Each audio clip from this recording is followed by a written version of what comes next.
Good morning. ఈరోజు ఓ important topic గురించి discuss చేద్దాం. మన చుట్టూ ఉన్న వాళ్ళకి దూరంగా ఉండాలని అనిపిస్తూ ఉందా? ఒంటరిగా ఉండాలి అనిపిస్తూ ఉంటుందా? మన బాధ ఎవరు పట్టించుకోవట్లేదే అనిపిస్తూ ఉంటుందా? నలుగురిలోకి వెళ్ళాలి అంటే ఇబ్బందిగా, నామోషిగా ఉంటుందా? ఇది ఒక ప్రధానమైన వ్యాధి అంటున్నారండి. రీసెంట్గా దీనికి ఒక పేరు పెట్టారు, హికికో మోరి అని. పేరు విన్నంటనే మీకు అర్థమైపోయి ఉంటుంది ఇదేదో జపాన్ది అని. అవునండి, ఈరోజు జపాన్ అంటే ఒక అద్భుతం, ఒక ఫినిక్స్ బర్డ్ లాంటిది, పడి లేచిన దేశం అది. ఈరోజు కూడా ప్రపంచానికి ఒక మంచి సిగ్నల్స్ని కానీ మంచి అలవాట్లను కానీ ఇప్పటికీ ఇస్తూనే ఉంటుంది జపాన్. అలాంటి జపాన్ ఈరోజు ఈ దారుణమైన బాధపడుతోంది అని చెప్పి అక్కడున్న సైంటిస్టులే అంటున్నారండి. అంటే పెరుగుతున్న వృద్ధుల సంఖ్య కావచ్చు, లేకపోతే జీవితంలో ఉన్న వేగం కావచ్చు, ఈ పరిస్థితికి కారణమైంది అంటున్నారు. హికికో మోరి అంటే మరేం కాదు, తేలిగ్గా చెప్పాలంటే ఒంటరితనం. ఇదేంటి, ఒంటరితనం కూడా ఒక జబ్బేనా? దానివల్ల ఏమైనా ప్రమాదం ఉందా అని మీకు డౌట్ రావచ్చండి. ఎస్, నిజంగా ఇది కూడా చాలా చాలా ప్రమాదం అంటున్నారండి. ఏకాంతం వేరు, ఒంటరితనం వేరు. ఈ రెండుకి ఒక సన్నటి లైన్ ఉంది, అది అర్థం చేసుకోవాలి మనం. ఈరోజు ప్రపంచ జనాభాలో ముఖ్యంగా వృద్ధుల్లో 60 సంవత్సరాలు దాటిన వాళ్ళల్లో 25% అంటే 100 కోట్లేనండి ఈ జబ్బు బారిన పడ్డారు అని. ముఖ్యంగా యూత్ అయితే 10% పైనే దీంతో ఇబ్బంది పడుతున్నారని రీసెంట్ స్టడీసే చెప్తున్నాయండి. మరి ఈ హికికో మోరి అనే పరిస్థితి ఎందుకు వస్తోంది అంటే, జీవితంలో వేగం. ఈరోజు లైఫ్లో వేగం పెరిగింది. ఏదో సాధించాలి, ఏదో చేసేయాలి అని. సాధించడం, గెలవడం అంటే పక్కవాడిని ఓడించడం, సంపాదించడం అంటే డబ్బొక్కటే సంపాదించడం అని పెట్టుకోవడం వల్లే ఈ పరిస్థితి వచ్చింది అని చెప్పుకోవాలండి. మరి ఎలా స్టార్ట్ అవుతోంది అంటారా? మనం అప్పటి వరకు కూడా చాలా బాగుంటాం.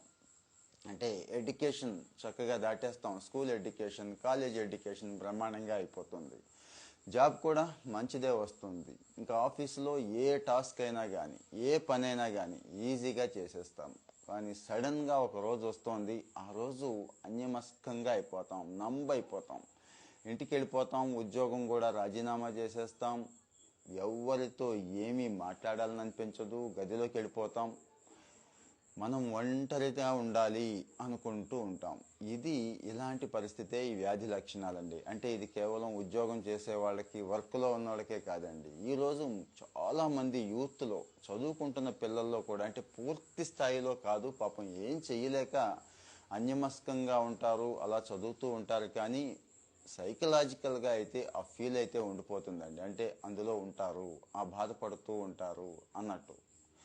మరి ఈ బాధ ఎందుకు కారణం అవుతుందంటే, ఆల్రెడీ కొన్ని విషయాలు చెప్పుకున్నాం. ఇంకొన్ని విషయాలు ఏంటంటే, విపరీతమైన వేగం పెరిగింది జీవితంలో. వేగం అంటే ఇంకా ఇంకా ఇంకా చదివేయాలి, ఇంకా ఏదో అయిపోవాలి, అది మాత్రమే అవ్వాలి, ఫలానా వాడు ఫలానా అయ్యాడు కాబట్టి మనం కూడా అది అవ్వాలి, వాడిని దాటిపోవాలి, ఇలాంటి ఆలోచనలండి.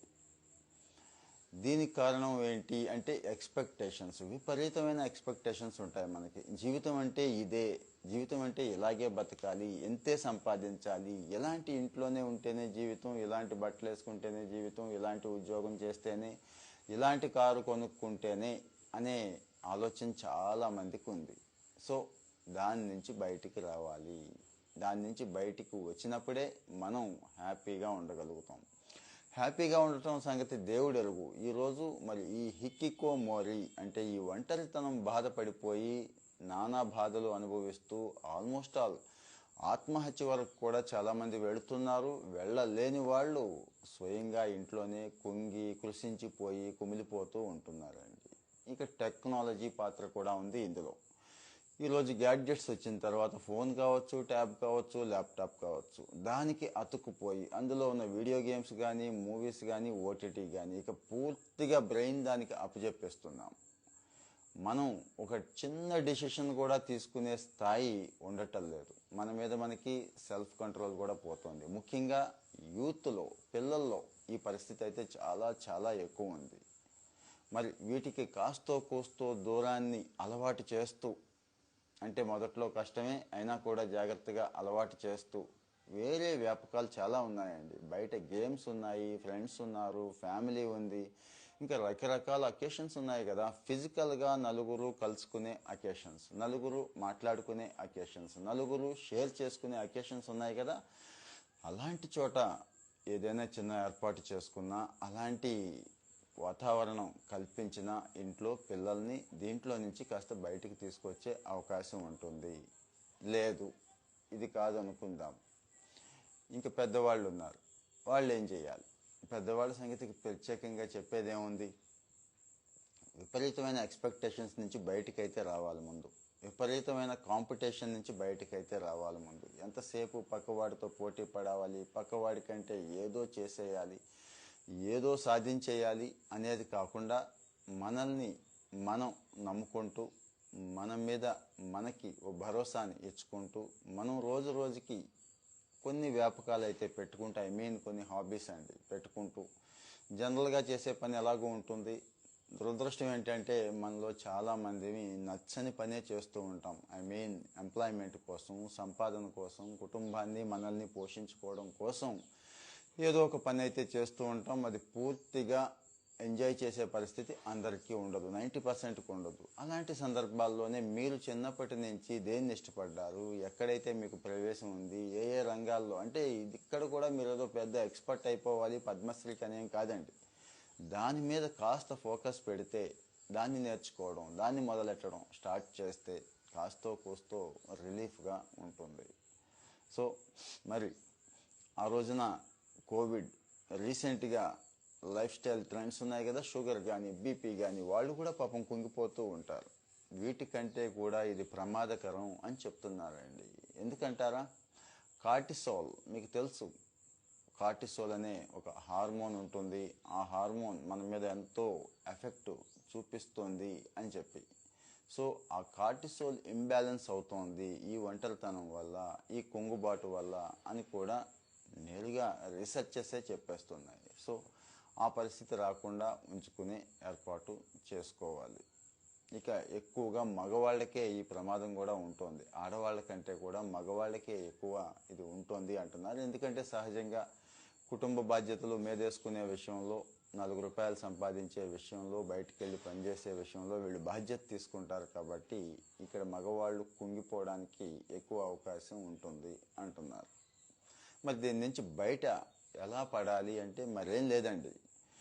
ఉన్నంతలో కాస్తో కూస్తో ఫ్యామిలీతో గడపడం, పిల్లలతో గడపడం, అలాగే చుట్టూ ఉన్న నలుగురు ఫ్రెండ్స్తో మింగిల్ అవటం, మనకు మనమే కొన్ని అవకాశాలు సృష్టించుకొని చిన్న చిన్న పార్టీస్ ఏర్పాటు చేసుకోవచ్చు, చిన్న చిన్న మీట్స్ ఏర్పాటు చేసుకోవటం, ఇలాంటివి చేస్తూ ఉండటం. అన్నిటికంటే ముఖ్యంగా షేర్ చేసుకోవడం. కష్టమో నష్టమో ఏదొచ్చినా కానీ జీవితంలో ఒక మంచి పార్ట్నర్తో షేర్ చేసుకునే అవకాశం అయితే ఉండాలి. మంచి ఫ్రెండ్స్తో షేర్ చేసుకోగలిగే వాతావరణం అయితే ఉండాలి. ఇవన్నీ ఉన్నప్పుడు జీవితంలో ఈ ఒంటరితనం హిక్కికో మోరి, మళ్ళీ గుర్తు చేస్తున్నాను,